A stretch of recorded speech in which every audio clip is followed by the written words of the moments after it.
योगी हे वनाधिकारी होते. ते तमिळनाडूच्या नेलगोंडा जंगलात तैनात होते आणि या जंगलात लाल चंदनाची झुडपंही सापडायची. मी इथे असताना कोणी लाल चंदनाचे झाड चोरू शकत नाही.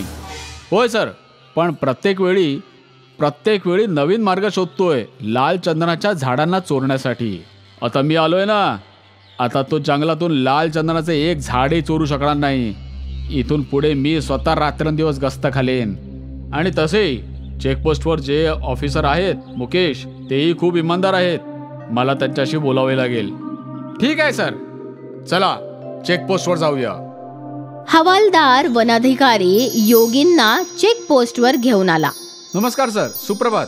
बरंच नाव ऐकलंय तुमचं, आज पहिल्यांदाच बघतोय.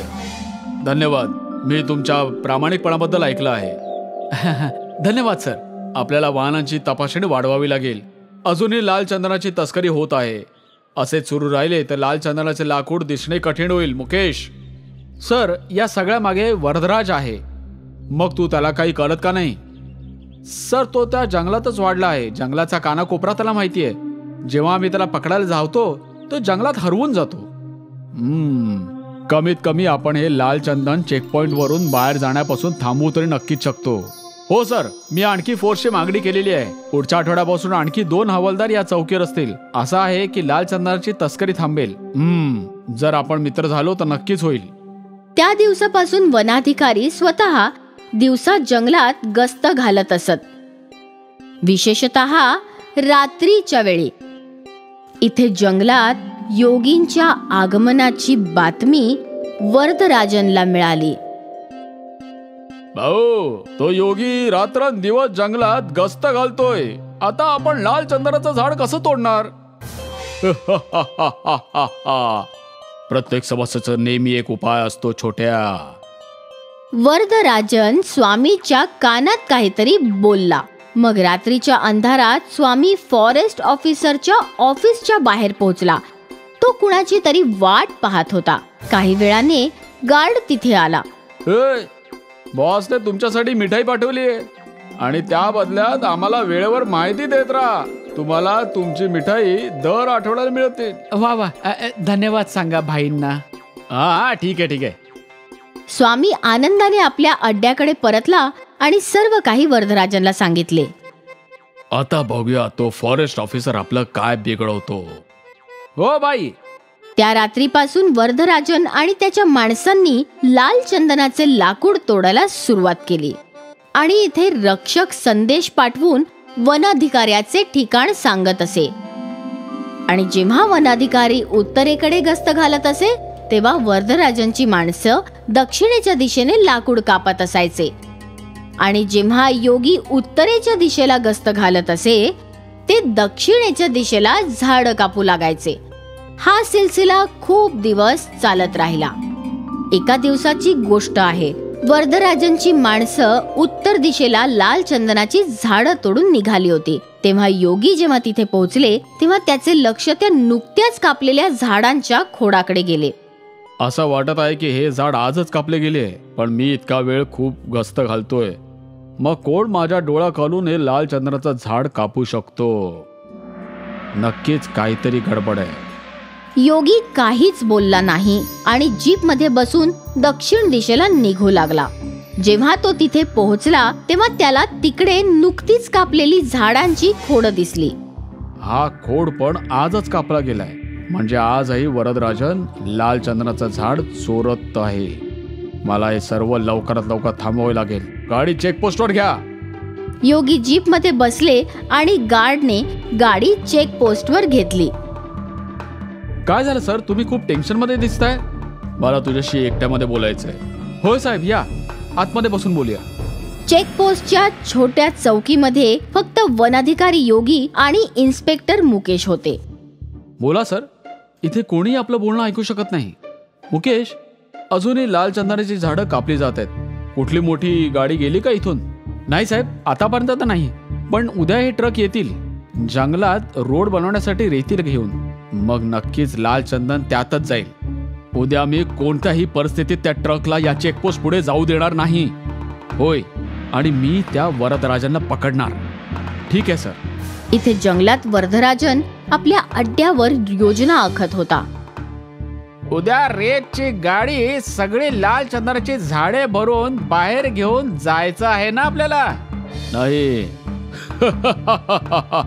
आतापर्यंत त्या वन अधिकाऱ्याला सर्व काही माहिती झालं असेल. तो उद्या चेकपोस्टवर आपल्या सगळ्यांची प्रतीक्षा करणार. मग आता आपण काय करू? कसं या लाल चंदनाला या जंगलातून बाहेर काढायचं? वरदराजननी त्यांची योजना बनवली होती. पुढल्या सकाळी रेतीची गाडी जंगलात आली. इन्स्पेक्टर मुकेश यांनी वनाधिकारी योगी यांना फोन करून ही गोष्ट सांगितली. सर, ट्रक आला आहे, तुम्ही पण या. ठीक आहे. तो ट्रक कन्स्ट्रक्शन साइटवर पोहोचला. ह्या ट्रकने सगळी रेती उतरवली आणि मग वरदराजन आणि त्यांच्या माणसांनी त्यात लाल चंदनाच्या झाडाचे एक खोड चढवले. इथे वनाधिकारी आणि वन गार्ड निघाले, पण त्यांच्या रस्त्यात खूप झाडं पडली होती. सर, फिरून जावे लागेल. हे सगळं त्या वरदराजांनीच केलं असणार. लवकर चला, आपण आज त्याला पकडायचंच. वरदराजन तिथून निघून गेला.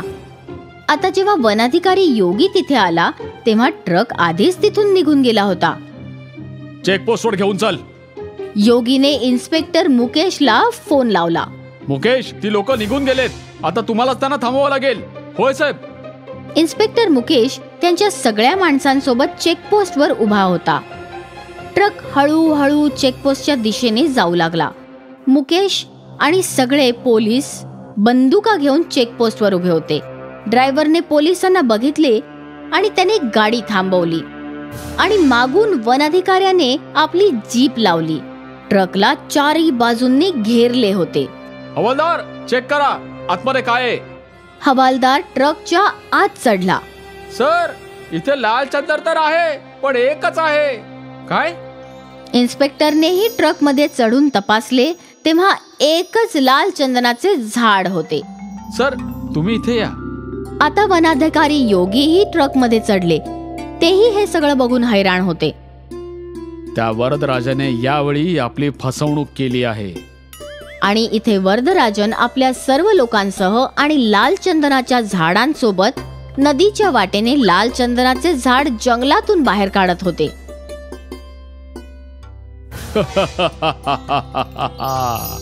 मला कोणीही रोखू शकत नाही. लाल चंदन फक्त माझे आहे.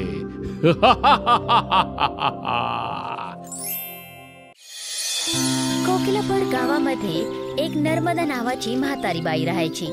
नर्मदाला त्याच्या मुलग्या आणि सुनबाईने आपल्या नातू रिंकू बरोबर गावामध्ये तिला सोडलं होतं. 1 वर्ष निघून गेला होता आणि नर्मदाकडे आता घरामध्ये खाण्यासाठी काहीच नाही उरलं होतं.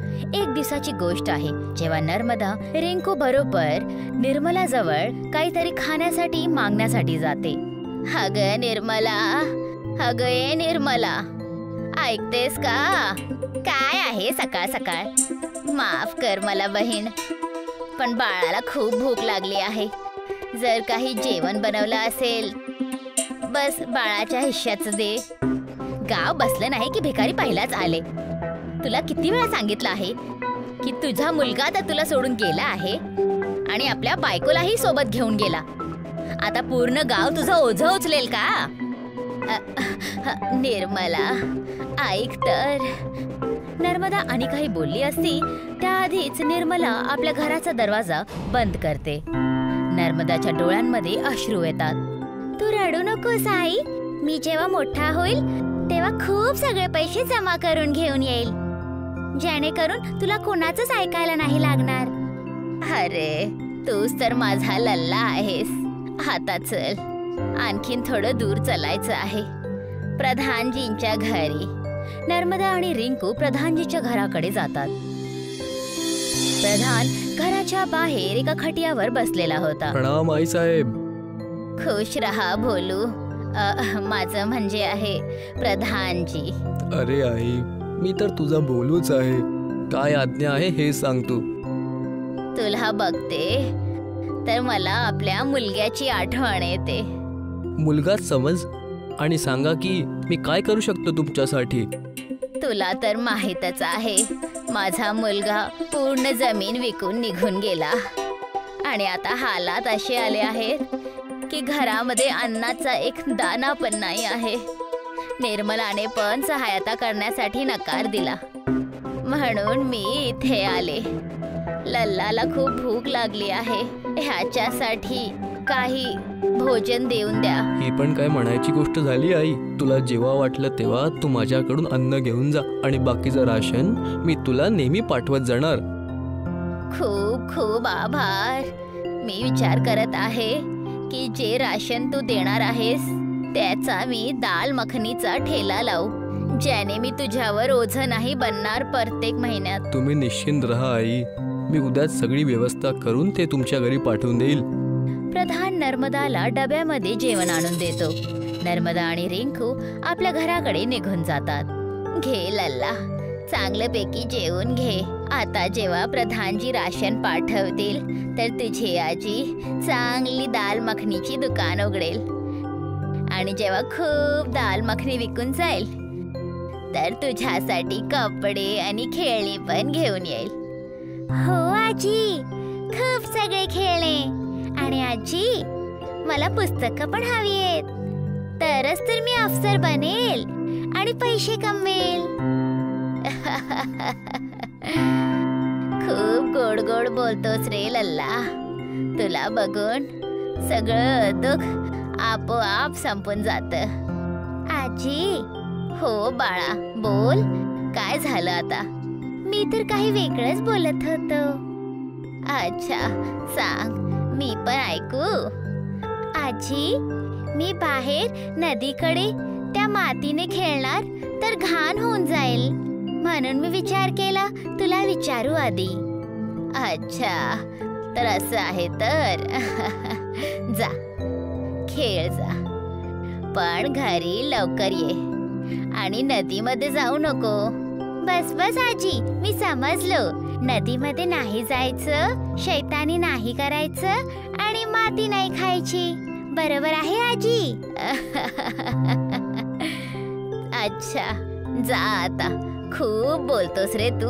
नर्मदाच्या घराच्या काहीच दुरीवर एक छोटी नदी होती. रिंकू नदीच्या किनाऱ्यावर मातीने खेळत होता. तेव्हा तिथे एक माणूस, जो दिसण्यामध्ये खूप दिव्य होता, तो रिंकूला माती खाताना बघून त्याच्या जवळ येतो. अरे पुत्र, ही माती का खातोय? तुम्ही पण खावा ना मामाजी, खूपच स्वादिष्ट लागत आहे. एका क्षणात तू आपलं पण केलं आम्हाला. बरोबर म्हणतात की मुलं खूप अनमोल असतात. आणि जर मामा म्हटलंच आहे तर थोडी मला पण चखव. हे घ्या मामाजी. रिंकूच्या हातातून दिलेली माती देवता पण चाखतात.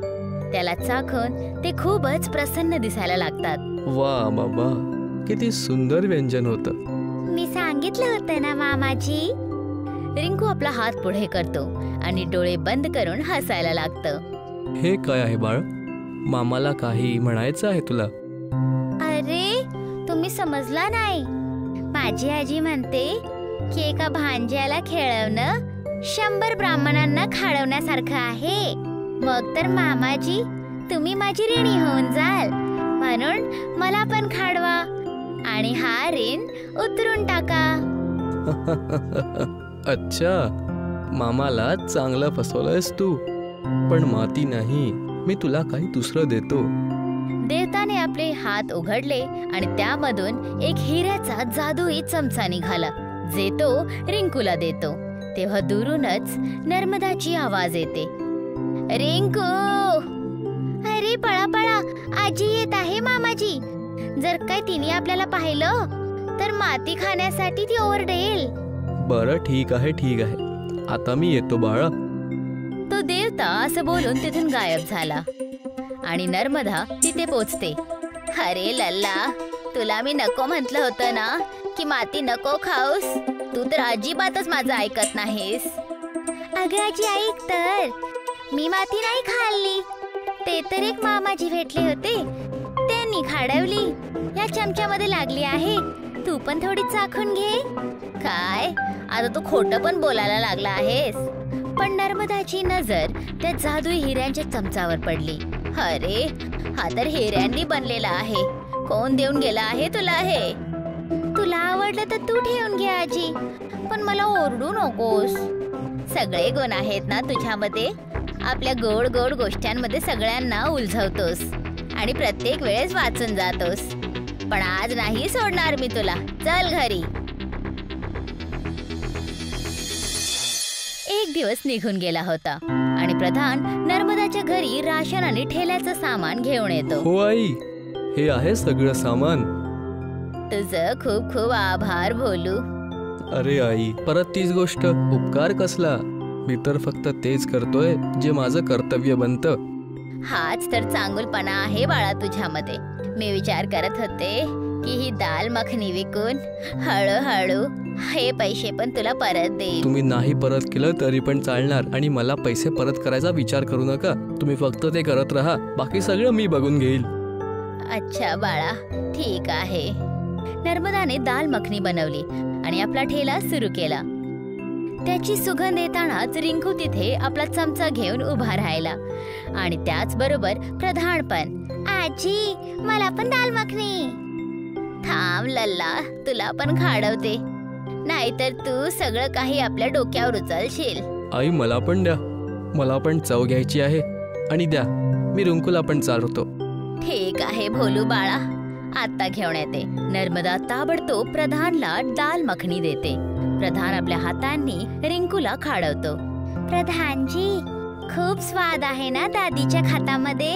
ओ रिंकू, खरंच खूपच चवेदार बनला आहे हे. हे घे, अजून खा. मी पण तुम्हाला खाडवतो. रिंकू आपल्या हिऱ्याच्या चमच्याने जसंच प्रधानला खाडवतो, प्रधान चकित राहून जातो. काय झालं भोलू? तिखट तर नाही लागलं ना रे? नाही आई, हा हिऱ्यांचा चमचा. जेव्हा यानं रिंकूनी मला चारलं तर असं वाटलं की याची चव 100% वाढली. इतकं चवेदार भोजन, जसं की देव लोकांचं जेवण. अच्छा, काय खरंच? आणि हे असली हिरे आहेत? 100% खरे आहेत आई. आणि त्यापेक्षा हा एक चमत्कारच आहे. रिंकू, आजीला पण चार. नर्मदा जसंच त्याला चाकते, तिला एक असा स्वाद येतो जसं तिने आपल्या पूर्ण जीवनामध्ये असा स्वाद कधीच चखला नव्हता. हो भोलू, बरोबर बोलतोस. मी असं करते की ह्या चमचाचा वापर आपल्या भोजनला चालवण्यासाठी करते, तर सगळ्यांना एक उत्कृष्ट प्रकाराचं भोजन भेटेल. अरे वा, भोलू नाव माझं आहे, पण सगळ्यात भोळी तुम्ही आहात. मी समजली नाही भोलू. माणसाच्या मनात सर्वात पहिले हे येतं की हे हिरे आहेत, तर यांना विकून द्यावं आणि पैसे कमवावं. पण तुम्हाला सगळ्यांना ह्या चवेचा अनुभव करून द्यायचा आहे. हे बघून हे भोजन आता अजून चांगलं वाटू लागलं. तेव्हा तिथे पिंटू येतो आणि बोलतो. अरे भाऊ, काय छान सुगंध आहे, द्या मला पण बरवा बाबा. बस, आता घेऊन येते. नर्मदा त्या चमच्याला पूर्ण जेवणामध्ये चालवते आणि पिंटूला एक दाल मखनी देते.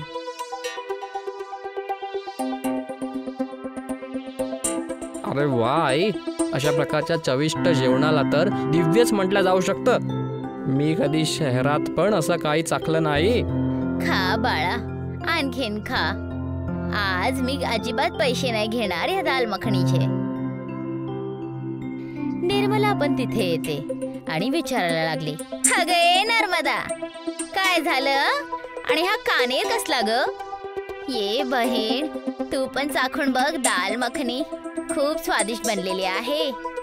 मी नाही खात. मी तर हे बघायला आले होते की तू काय नवीन प्रकरण चालू केलं आहेस. आणि तसं पण तुझ्याकडे एवढी सामग्री असेल कुठं ज्याने तू काही चांगलं बनवू शकशील? अरे आई, तुम्ही पण तर चव घेऊन बघा. तुमचा मुलगा जे शहरातून आणतो त्यापेक्षा चांगलाच आहे. ए भोलू, खूप झालं तुझं. माझा मुलगा जे काही वस्तू पाठवतो ना, तसं तुम्ही कधी विचार पण केला नसणार. चाकून तर बघा, मग तुमची हे जे बोलणं निघतंय ना, ते थोडं गोड होऊन जाणार. अच्छा, जरा दे बरं बघूया. मोठे आले चांगलं जेवण बनवणारे. नर्मदा खूप आनंदाने त्याला चाखण्यासाठी दाल मखनी देते. जसंच निर्मला त्याला खाते, तिचे डोळे मोठे मोठे होऊन जातात अग नर्मदा, मला पण सांग की ग, तू कशी बनवलीस ही दाल मखनी? सांगते. नर्मदाने पूर्ण गोष्ट तिला सांगितली आणि ताबडतोब निर्मला त्या चमच्याला हातात धरून बघायला. काय झालं निर्मला अक्का? हा माझा चमचा आहे. मला तर वाटलं हे हरवलं. आता समजलं की हिने चोरली होती. बस पण करा तुम्ही आता. जेव्हापासनं आलात तेव्हापासनं फक्त खराब गोष्टी आणि मन नाही भरलं तर चोरीचा आरोप लावत आहात. ए प्रधान, तुला काय माहिती नाहीये? हिला विचार, हा चमचा तिला कुठून भेटला बरं? हा चमचा रिंकूला भेटला होता काल जेव्हा तो नदीच्या किनारी खेळायला गेला होता. हो, मला हा मामाजीने दिला होता. तुझा कोणच मामा नाहीये. फक्त गोष्टी बनवायला माहिर आहेसा तुम्ही लोक. मी निघाले आपला चमचा घेऊन. असं बोलून निर्मला चमचा घेऊन पळून गेली. मग नर्मदा खूप उदास झाली. आजी, आजी, माझा चमचा. रडू नको रिंकू, मी तो चमचा परत घेऊन येणार नक्की. नाही भोलू, जाऊ दे. नदीच्या किनाऱ्याला ह्याला तो चमचा कोणीही दिला असेल आणि माझ्याबरोबर जे काही घडत आहे त्याला बघून तर वाटत आहे की ते नक्की एखादी देवता होते. जर का त्यांनी तो चमचा स्वतःच रिंकूला दिला होता तर तो चमचा कुठंच नाही जाणार. तेव्हा निर्मलाची जोरदार आवाज आली.